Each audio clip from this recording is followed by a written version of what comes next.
utakatifu, fanya urafiki na Wakristo tu. Nena siku zote na Bwana wako, baraka uombe kwa kila jambo.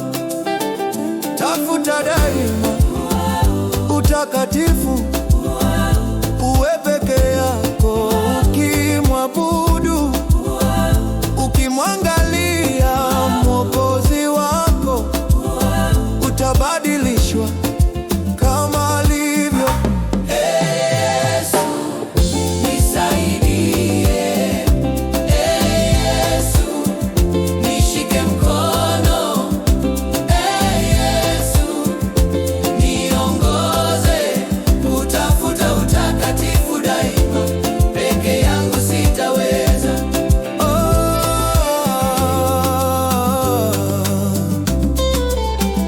Tafuta daima utakatifu, kiongozi wako awe Yesu tu. Katika furaha, huzuni, dumu kumfuata Yesu Mwokozi. Tafuta daima utakatifu,